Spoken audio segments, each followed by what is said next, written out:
অনেক স্বপ্ন হলো আজ সত্যে পরিণত। শান্তিময় নিদ্রা ঘরে যাবে আচল সাহিত্য, সেইখানে স্বপ্নাবেশ এক নারী চেয়েছিল মরে পূজা, আর বলেছিল নিবারণ করো রাজা মহা খোদাবর।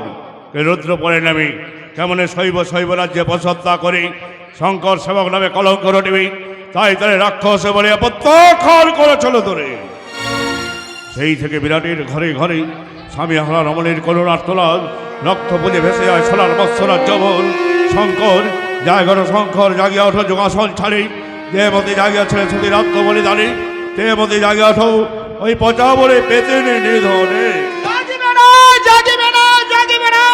কেউ জাগিবে না, সবাই ভাঙ ধূত্র গাঁজা খেয়ে পড়ে আছে ওই শ্মশান বক্ষ মাঝে। কি বলছো কিছু? হ্যাঁ মহারাজ। আর একটু চোখে সারা সারা বিশ্বকাপী, আর তুমি বলছো জাগিবে না?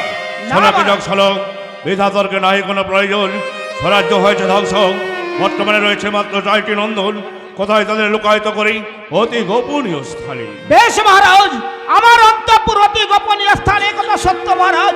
তবে একটি কাজ করুন মহারাজ, 4টে পুত্রকে একত্রে রাখা যাবে না, গন্ডগোলে মারামারি হতে পারে মহারাজ। তার চেয়ে আপনার জ্যেষ্ঠ পুত্র শতানিক্ষকে আমার কাছে লুকায়িত করে বাকি 3 পুত্রকে অন্য স্থানে গমন করুন মহারাজ। কোথায় কোথায় বাবা সদালক্ষ? সদালক্ষ আমায় ডাকছেন পিতা? এই তোমার মাতুলালয়, হ্যাঁ পিতা।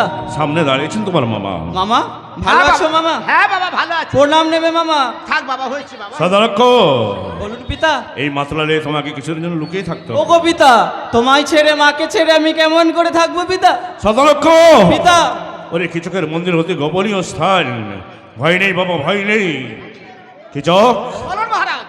আমার জ্যেষ্ঠ পুত্র শতানিক্ষকে আমি তোমার হস্তে তুলে দিয়ে গেলাম। বেশ মহারাজ, তার জন্য কোনো চিন্তা করতে হবে না।